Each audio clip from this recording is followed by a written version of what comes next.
안녕하세요. 교회는 하나님의 성전입니다. 오늘 본문은 고린도전서 3장 16절에서 23절입니다. 16절. 여러분은 자신이 하나님의 성전인 것과 하나님의 성령께서 여러분 안에 계시는 것을 알지 못합니까?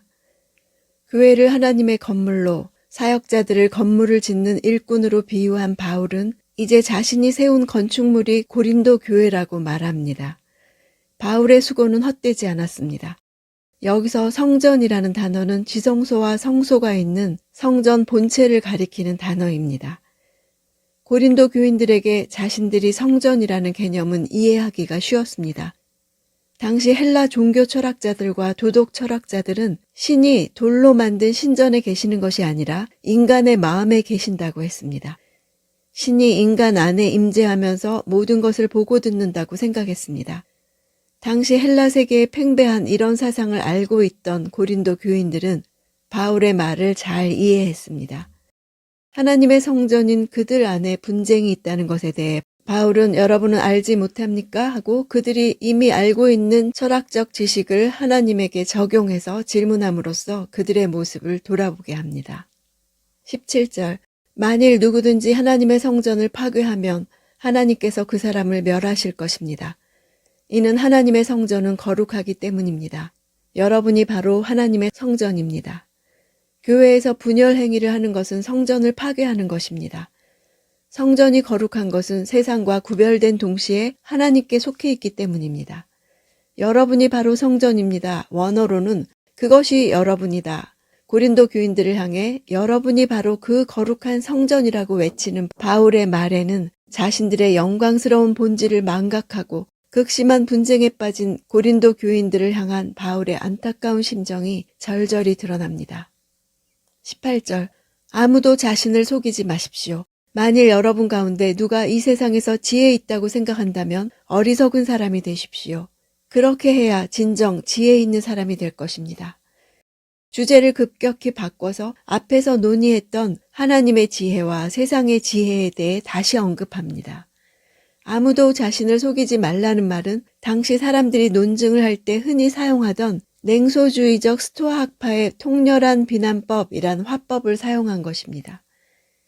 고린도 교인들 일부가 현재 스스로에게 속고 있음을 나타내고 있습니다. 자신을 속이는 대표적인 일이 스스로 지혜 있는 자로 여기는 것입니다. 고린도 교회의 위험은 세상적 지혜를 판단 기준으로 삼아서 행동하며 그런 자신을 스스로 지혜롭다고 착각한 그것이었습니다. 고린도 교인들의 문제는 교회와 세상 둘 다 높이 평가하는 지혜를 갖는 것이 가능하다고 생각했던 데 있습니다.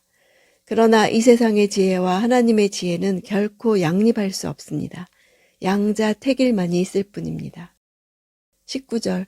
이 세상의 지혜는 하나님 보시기에 어리석은 것입니다. 기록되기를 하나님께서는 지혜로운 사람들을 자기 꾀에 넘어지게 하시는 분이십니다. 라고 하고 세상이 보기에 어리석은 사람이 되어야 진정 지혜 있는 사람이 될 것이라는 이유를 설명하고 있습니다. 기록된 말씀은 욥기 5장 13절 말씀의 인용입니다. 욥기 말씀 중에 신약에 직접 인용된 유일한 구절입니다.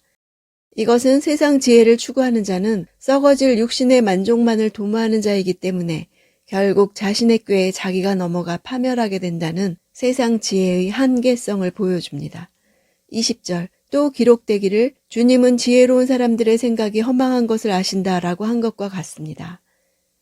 이 말씀은 시편 94편 11절의 인용입니다. 원래 시편에는 그저 사람이라고만 되어 있는데 바울은 이것은 지혜로운 사람이라고 해석해서 인용했습니다. 세상적으로 지혜 있다고 하는 사람들이 스스로 지혜라는 함정에 빠진다. 일관되게 세상 지혜의 한계성에 대해 말하고 있습니다. 19절의 자기 꾀를 여기서는 생각으로 대체했습니다. 21절. 그러므로 누구든지 사람에 관한 것을 자랑하지 마십시오. 모든 것이 다 여러분의 것입니다. 자랑이 바로 고린도 교인들의 분열에 나타난 두드러진 현상이었습니다. 그들은 파벌로 나누어서 각각 바울, 아볼로, 게바 등을 자랑했습니다. 바울에 따르면 사람들을 자랑하는 것은 이 세상의 지혜를 너무 사랑한 결과입니다. 자랑하다로 번역된 단어는 영광을 돌리다라는 뜻도 있습니다. 자랑이나 영광의 대상은 사람이 아니라 오직 하나님 한 분뿐이라는 사실을 말하는 것입니다. 모든 것이라 번역된 단어는 인간들을 포함한 하나님의 피조세계 전체를 가리키는 말입니다. 만물을 소유하신 그리스도 안에서 성도들은 만물의 상속자입니다. 22절 바울이나 아볼로나 게바나 세상이나 생명이나 죽음이나 현재 일이나 미래 일이나 모든 것이 다 여러분의 것입니다. 그리스도가 만유의 주이시고 그의 죽음과 부활을 통해 이 세상이나 생명이나 죽음이나 현재 일이나 미래 일 위에 군림하는 주가 되셨으므로 그리스도인들도 그리스도의 주권에 참여하는 자들이 되었습니다. 세상이나 생명이나 등등 바울이 나열하고 있는 것은 모든 사람들이 중요하게 생각하는 것입니다. 사람들의 삶에 깊은 영향을 미치는 것들입니다. 모두 인간의 힘으로는 어떻게 할 수 없는 사람의 삶을 지배하는 세력들입니다.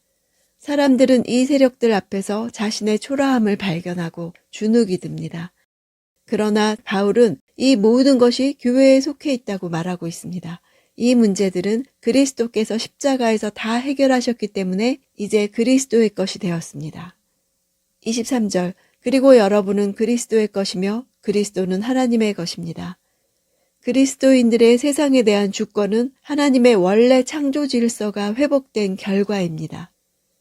만물에 대한 교회의 주권의 원천은 바로 예수 그리스도 자체이십니다. 성도들은 그리스도의 주권을 인정할 때에만 온 우주 만물의 상속자로서 영적 부요함을 누리고 살 수 있습니다. 그리스도는 하나님의 아들로서 완전한 순종을 통해 하나님의 모든 통치권을 이양받으셨습니다. 만물과 더불어 그리스도와 하나님께 속해 있는 교회가 분열하는 것은 이런 교회의 영광스러운 본질을 부인하는 것입니다. 고린도 교인들이 바울 편이라 아볼로 편이라 당시 소피스트들의 방식을 본떠서 바울과 다른 사역자들을 높이는 태도에 대해 그들이 사역자들의 것이 아니고 오히려 사역자들이 모두 그들의 것이라고 말합니다. 사실 사역자들만 그들의 것이 아니라 세상 전체가 그들의 것입니다. 세상이 그렇다면 생명과 죽음도 현재 일이나 미래 일도 마찬가지입니다. 이것은 하나님의 지혜로만 이해할 수 있습니다. 만물을 소유하신 그리스도 안에서 성도들이 만물의 상속자가 된 것을 세상은 이해하지 못합니다. 세상의 지혜가 미련한 까닭은 하나님을 알지 못하기 때문입니다. 우리는 세상의 지혜에 대해 미련해져야 합니다. 그럴 때 비로소 지혜로운 자가 되어 하늘의 지혜를 이해하고 받아들일 수 있습니다. 날마다 말씀을 묵상하는 가운데 하나님의 지혜를 깨닫게 되어 이 세상과 생명과 죽음과 현재 일과 미래 일에 대해 주권을 가진 자로 부요함을 누리며 사는 것이 어떻게 사는 것인지 내 삶의 자리에서 적용하기 원합니다.